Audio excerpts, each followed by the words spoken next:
कथा कहानी में आप सबका स्वागत है। कथा कहानी में आज प्रस्तुत है कृष्णकली उपन्यास का भाग 14। चलिए शुरू करते हैं। अस्त व्यस्त कमरे की छटा देखकर ही कली समझ गई थी कि गृह स्वामिनी बड़ी हड़बड़ी में ही निकल कर गई हैं। एक पलंग पर सिनेमा की पत्रिकाएं बिखरी पड़ी थीं। दूसरी पलंग का पलंगपोश गुड़ी मुड़ी का बिछाकर एक कोने से ऊपर तक उठ गया था। उसी पर उतार कर फेंके गए साड़ी ब्लाउज फ्रॉक बिखरे थे। इतनी बड़ी हो गई है जया, पर सलीका रत्ती भर नहीं सीख पाई। कौन कहेगा ये अंग्रेजी स्कूल की पढ़ी है। अम्मा फूहड़ पुत्री के अस्त व्यस्त कमरे भर में बिखरी चीज़ों को समेटती खिसियाए स्वर में स्वयं ही कैफियत देने लगी। करे भी क्या, मन चित्त ठिकाने पर हो तो काम में जी भी लगे। जया क्या ऐसी थी? अब तुझे क्या बताऊं बेटी, छूने से मैली होती थी लड़की। पहन ओढ़कर बंगालियों में उठती बैठती थी तो सब कश्मीरन ही समझते थे। अम्मा का गला भारी हो आया। बुद्धिमती कली ने कुछ भी नहीं पूछा, पर उस दिन कठिनता से मिले एकांत के कुछ क्षणों में अम्मा उसके सामने सब कुछ उगल गईं। जया के दशांतर का फेर, बड़े जमाता के निर्लज्जतापूर्ण आचरण को लेकर कई बार सुलग कर दहक पड़ी गृह युद्ध की चिंगारी। कुछ भी कली से छिपा नहीं रहा। वह संकुचित होकर अनमनी सी हो गई।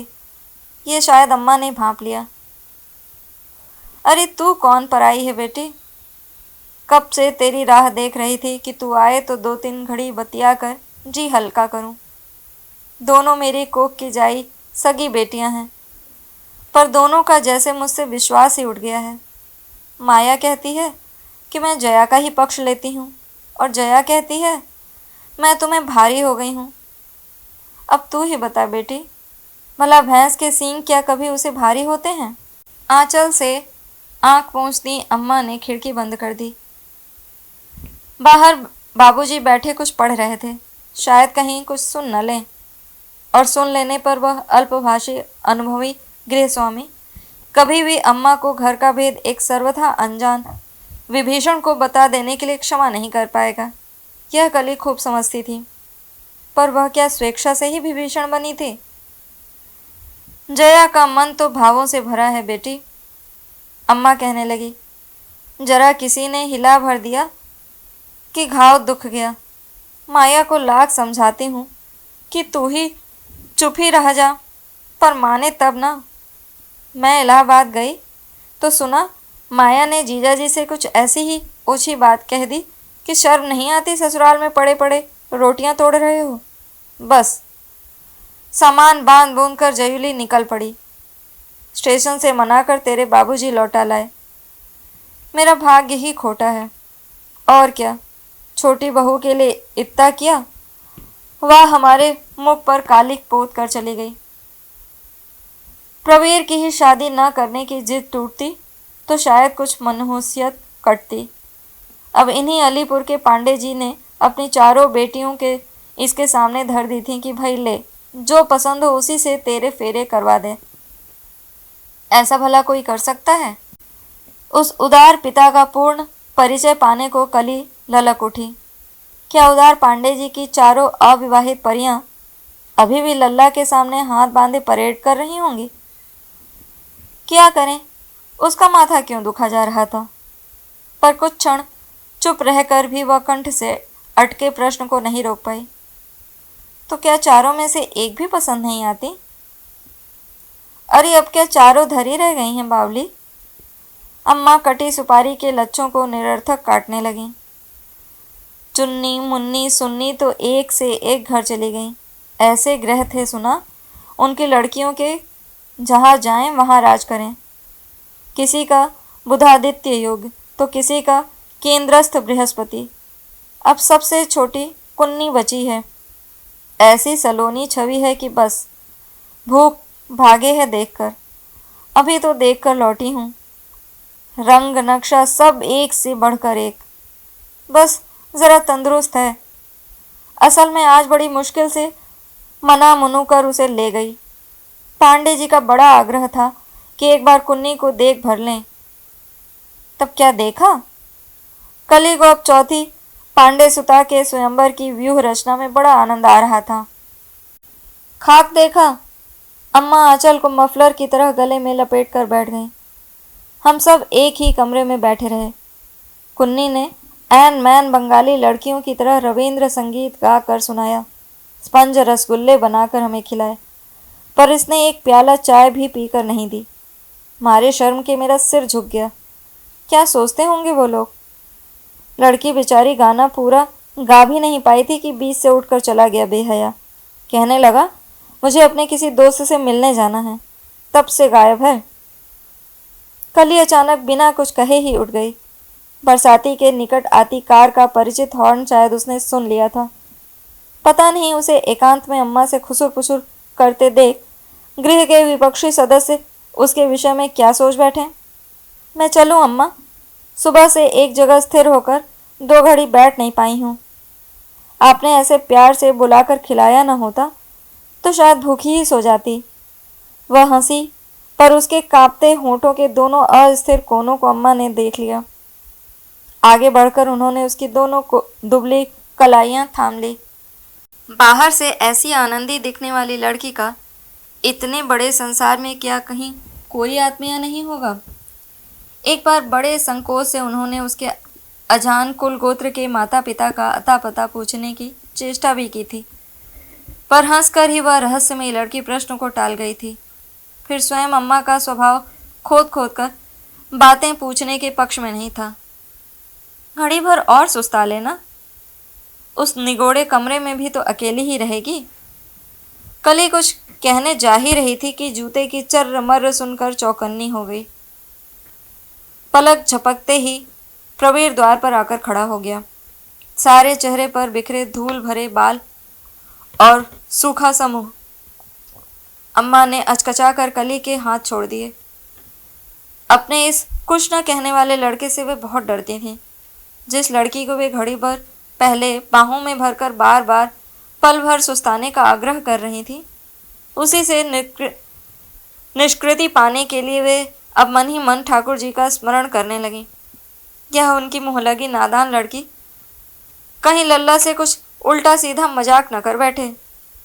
कली एक क्षण को उस लौह पुरुष की कठोर मुद्रा से सहम गई, पर दूसरे ही क्षण उसने अपने स्वभाव के विपरीत भागे जा रहे चित्त के भीरु अश्व को एक ही कड़े चाबुक से साध लिया। वह मुस्कुराकर द्वार पर खड़े सामान्य से परिचित प्रवीर को बड़ी अंतरंग दृष्टि से देखकर कहने लगी, आज सुना आपने हमारी अम्मा को बहुत परेशान किया। असल में बात यह है अम्मा। वह फिर अम्मा की ओर मुड़ती हंस कर कहने लगी, आपके बेटे बहुत दिनों बाद कलकत्ता लौटे हैं।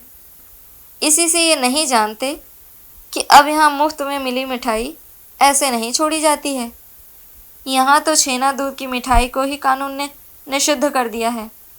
और वह उसी दर्पपूर्ण मुद्रा में सुडील ग्रीवा को शुतुरमुर्ग की भांति उठाती बाहर चली गई। अम्मा मन ही मन थर थर कांपती जा रही थीं। कनखियों से उन्होंने प्रवीर के तमतमाए चेहरे को देख लिया था। अब हो न हो, आज ही इस अभागी लड़की का बोरिया बांधकर बाहर पटक कर रख देगा। दोष तो उन्हीं का था। एकांत में कली को बतला दिया होता, बेटी मेरे इस दुर्वासा बेटे से भूल कर कभी भी हंसी मजाक मत कर बैठना। अब तो जो होना था हो गया। क्रोध के मारे प्रवीर सचमुच कांप रहा था। ऐसी सस्ती लड़की के सामने अम्मा ने घर का पूरा चिट्ठा खोल कर रख दिया।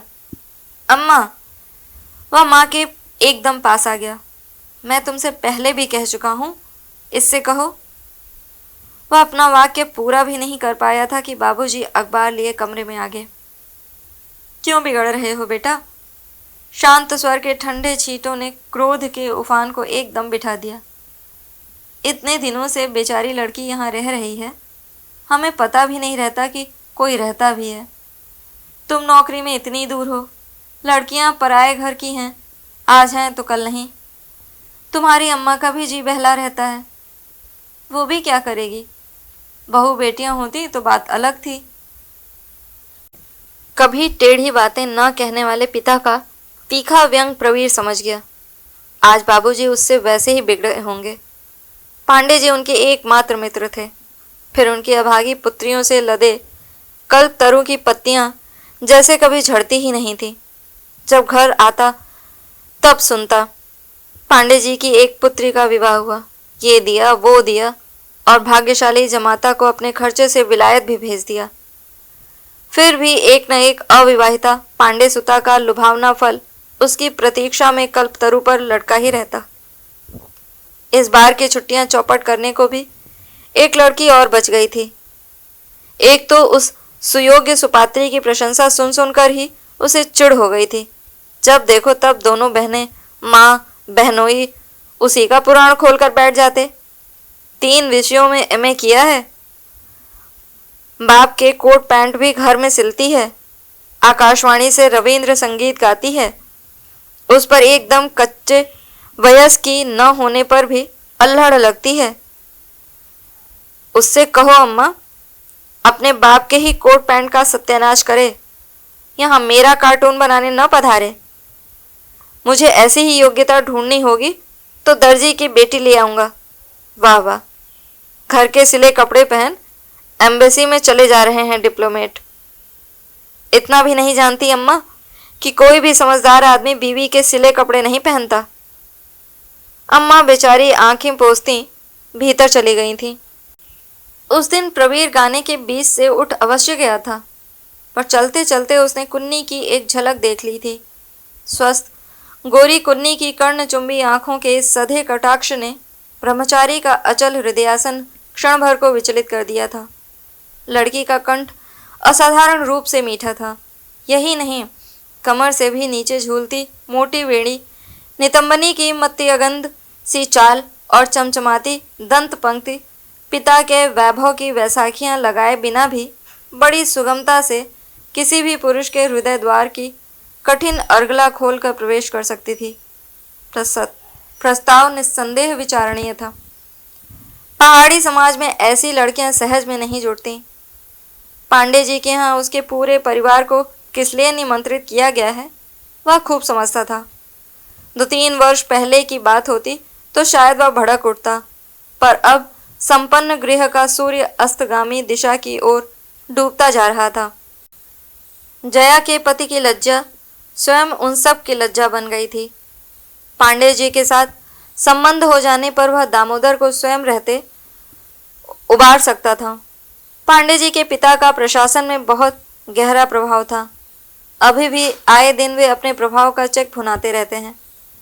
पिता ने कहा था, उनकी लड़कियों के लिए कभी लड़कों का अभाव नहीं रहता। स्पष्ट था बाबूजी उसके काबुल जाने से पहले उसे सगाई के बंधन में बांधना चाहते थे। इसी से बार बार अम्मा के लड़की को एक बार देख लेने भर के आग्रह को प्रवीर टाल नहीं पाया। एक तो जया के दुर्भाग्य को लेकर अम्मा दिन रात घुलती जा रही थी। न हो थोड़ा मन बहलाव हो जाएगा, फिर देखने में भला क्या दोष था। कोई आंखों की शक्ति तो कम नहीं हो जाएगी। आज तक क्या उसे एक भी पहाड़ी हूर पसंद आई थी जो ये आएगी। एक बार देख लेने पर उसमें एक न एक नुक्स निकाल कर वह प्रस्ताव के खोटे सिक्के सा ही फेर देगा। बस फिर छुट्टी। न पांडे जी की कोई पुत्री ही फिर रह जाएगी, न पैदा करने की उम्र। यही सोचकर माँ बहनों के साथ बिना आपत्ति के ही चल दिया तो चतुरा जया का माथा ठनका। देख लेना अम्मा, दद्दा हमें बुद्धू बनाने जा रहे हैं। पहले से ही तय कर लिया होगा कि लड़की को नापसंद कर देंगे। छोड़ो भी दीदी, माया बड़ी बहन पर बरस पड़ी थी। तुम्हें तो अच्छी बात आजकल सूझती ही नहीं। मैं भी देखूं कुन्नी में क्या नापसंद करते हैं। ओढ़ने वाले ओढ़ लें, बिछाने वाले बिछा लें, ऐसी लड़की है कुन्नी। बात माया ने पते की कही थी। लड़की में कहीं कोई दोष नहीं था। भरे भरे अंगों का सौष्ठव उठते बैठते गदराते यौवन की किरणें सी छोड़ता था। गाने को वह रविंद्र संगीत ही गाती थी, पर छठी दस्टौन और घुड़चढ़ी के अनमोल गीतों से दिशाएं गुजाती वह अपनी स्वस्थ पुष्ट हथेली की चोट से ढोलक को दमामे सा गुंजा देती तो पर्वतीय समाज की अधिकांश पार्श्व गायिकाएं धराशायी हो जाती। तब बुलंद आवाज में किसी दक्ष कव्वाल के से तार सप्तक को छू लेने की प्रतिभा चमकने लगती। ऐसे मधुर कंठ की स्वामिनी जो अतुल प्रसाद और रविंद्रनाथ के सुमधुर संगीत का मधु घोलकर बंगवासियों को भी सम्मोहित कर लेती है। बन्नी की दादी को ले गया मुसल्ला, मोहल्ले में शोर मचा रे, गाकर किसी भी संस्कार उत्सव को रंगीन बना सकती है। यह देखकर माया दंग रह गई थी। उसने प्रतिभाशालिनी कुन्नी के दोनों रूप देखे थे। रविंद्र साहित्य वासर में कितनी तालियां बजी थी उसके गाने पर। जब यहाँ राजेश्वरी दत्ता, कनिका देवी और सुचित्रा मित्रा जैसे प्रसिद्ध रविंद्र संगीत की सुगायिकाएं भी उससे पहले गाना गा चुकी थी। फिर तिवारी जी के बेटे की घोड़चढ़ी में उसके गाए बनने सुनने को पूरा जनवासा उलट पड़ा था और एक बाराती तो टेप रिकॉर्ड ही खोल कर बैठ गया था। रंग रंग कर मरे जाते हो ना दद्दा, देखना जरा उसका कॉम्प्लेक्शन।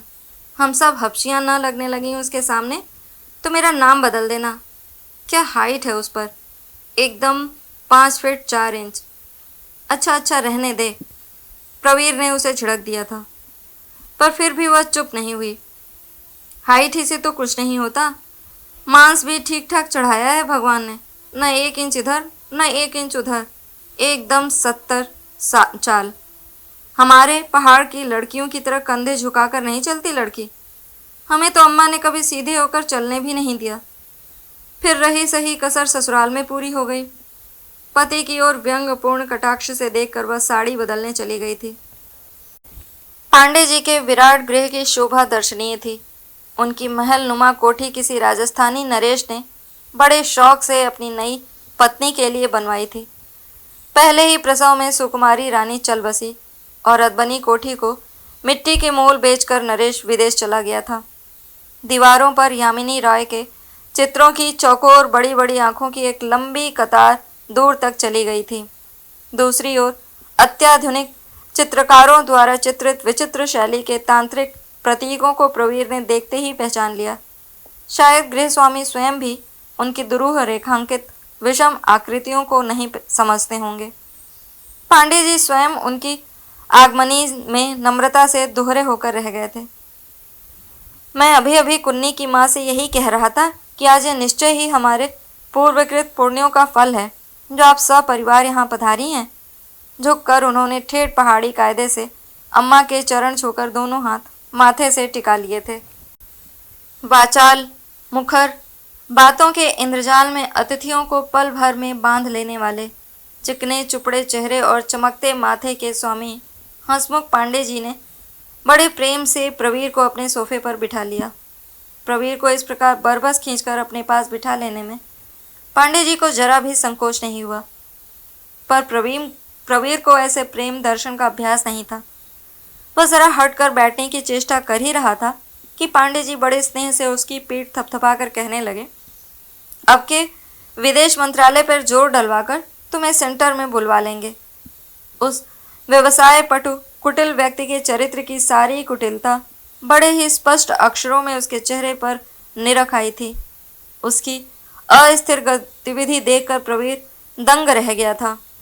जो एक क्षण भी सोफे पर स्थिर होकर नहीं बैठ सकता, वह दफ्तर के नीरस बही खातों में घंटों तक डूबा दत्तचित्त होकर कैसे बैठा रहता होगा। जितनी देर प्रवीर वहां बैठा रहा, पांडे जी को जैसे 100 पिस्सू काटे जा रहे थे। कभी उछलते, कभी दोनों हाथों की मुट्ठियां बांधे उछलकर सोफे पर पालथी मारकर बैठ जाते। जब प्रवीर रसमयी गोष्ठी के बीच से अचानक उठकर चला आया तो बहनों का दिल डूब गया। अकेली अम्मा को कुछ विशेष निराशा नहीं हुई थी। अपने अकड़ू पुत्र की रुचि को वे उसे गर्भ में रखकर भी क्या नहीं जानती। पांडे जी की दुहिता कितनी ही गुणी सुंदरी सौम्यानना हो क्यों न हो, ऐसे कुटिल व्यक्ति का जमाता बनना वह कभी स्वीकार नहीं करेगा। पर बड़ी देर तक इधर उधर घूम घाम कर वह माँ को अपनी स्वीकृति के सरप्राइज का तोहफा ही देने आया था। घर आते ही अम्मा के साथ उस विषकन्या को देखकर वह विफर गया। ऐसी बेहया लड़की उसने कभी नहीं देखी। सब कुछ जानकर भी कैसी भोली अनजान बनती है। अम्मा न होती तो शायद वह उसे वहीं पर मजा चखा देता। ठीक है, वह भी अम्मा के सामने एक ही शर्त रखेगा। विवाह की स्वीकृति के साथ ही अम्मा को इस दस्यु कन्या को घर से बाहर कर देना होगा, जो चलती ट्रेन के राह चलते निरीह यात्रियों की जेब कतर कर सकती है। वह गृह की स्थायी सदस्य बनकर भोली अम्मा को कभी भी दिन दहाड़े लूट सकती है। पर दूसरे दिन उठते ही जिसे बाहर निकालने का निश्चय प्रवीर ने किया था, वह स्वयं ही उसके कुछ कहने से पहले कहीं चली गई थी। द्वार पर लटके बंद ताले को देखकर उसने चैन की सांस ली। अब वह अम्मा के वर्षों से मुरझाए म्लान चेहरे पर अपनी अप्रत्याशित घोषणा से आह्लाद की रेखाएं खिंची देखना चाह रहा था। कितने दिनों बाद उसे अपने गृह का एकांत मिला था। अब वह जैसे चाहे वैसे गृह का निरंकुश सम्राट बन लुंगी बांधे इधर उधर घूम सकता था। सामने का ही कमरा उस दुरंत छोकरी को देकर अम्मा ने घर की प्राइवेसी ही खत्म कर दी थी। जया और दामोदर का मनोमालिन्य इधर खतरनाक तीव्र गति से बढ़ता जा रहा था। जैसे दब्बू पालतू कुत्ता भी मालिक की शह पाकर अपने छेड़ने वाले की ओर दांत दिखा दिखा कर धमकी से गुर्राने लगता है, ऐसे ही जया भी अब मायके की देहरी में आकर दिन रात निठल्ले पति पर गुर्राती रहती। उसके कमरे से ही सटा प्रवीर का कमरा था और एक संकरी सी गैलरी के व्यवधान के बाद पड़ता था कली का कमरा। जैसे वह बहन बहनोई के क्रोध में ऊंचे उठते स्वर को सुन लेता था, वैसे ही निश्चय वह अपरिचिता भी सुनती होगी। मध्यरात्रि की निस्तब्धता में गूंजते बहन के अमानवीय आरोप सुनकर कभी कभी उसके जी में आता वह दामोदर की गर्दन पकड़कर बाहर निकाल दे। क्या यह सचमुच संभव था कि वह सुदर्शन व्यक्ति हृदय का ऐसा काला था? और भला यह जया की भी कैसी मूर्खता थी। 8-9 वर्ष की पुत्री साथ सोती है। क्या माता पिता की नित्य की चकचक वह नहीं समझती होगी? वो समझे या ना समझे, एक सर्वथा पराई अनजान लड़की प्रवीर के अब तक संभ्रांत प्रतिष्ठित कुल की क्रमशः मलिन पड़ती मर्यादा को देख ले, ये वो नहीं चाहता था। अपने विवाह की शर्त के साथ वह यही कड़ी शर्त रखेगा, तभी उस छोकरी से पीछा छूटेगा। पर अम्मा से कहेगा कैसे? वर्षों से विवाह के लिए ना ना कहते कहते अब अचानक माता पिता की पसंद की गई लड़की के लिए स्वीकृति देने में उसे बार बार गहरी पराजय का परिताप संकुचित किए जा रहा था।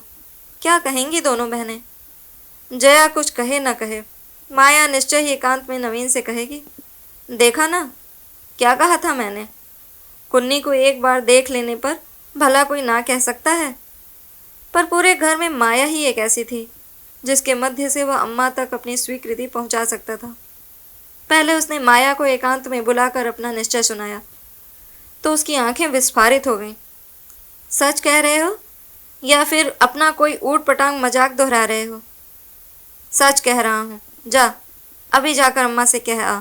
पर देख, अम्मा से कहना इसके साथ मेरी एक शर्त भी माननी होगी। माया को फिर किसी शर्त को सुनने का अवकाश ही कहाँ था।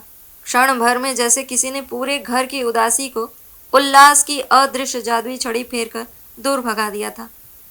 पांडे जी फोन पर शुभ समाचार पाते ही मिनटों में मोटर भगाते कई टोकरियों में फल मिठाई भरकर स्वयं चले आए थे। ये सब क्यों लाए हो आप? अम्मा ने सकुचाए स्वर में कहा तो वे बनावटी क्रोध से तुनक उठे। वाह जी वाह, ये तो वस्त्राभावे पुष्पम है। भला खाली हाथ अपनी समधिन के यहाँ चला आता? फिर कुन्नी की माँ ने झटपट पत्रा भी बोली, अच्छा दिन है, लगे हाथों शगुन भी कराइए। लाल मखमली थैली में वे 2 सोने की भारी मोहरें भी लेते आए थे, एक समधी के लिए, दूसरी जमाता के लिए।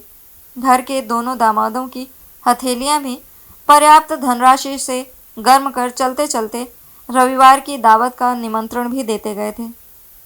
तीनों लड़कियों को तार कर दिया है। सोचता हूँ उस दिन कुछ मिलने मिलाने वालों को न्योता कर सगाई की एक फॉर्मल दावत दे डालूं।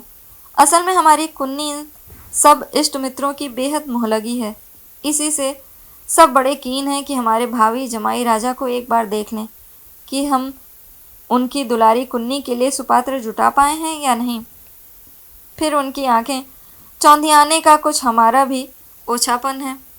बड़े अपनत्व से उन्होंने सुदर्शन जमाता की चौड़ी पीठ थपथपाई और बार बार सपरिवार पधारने का मीठा निमंत्रण देकर चले गए।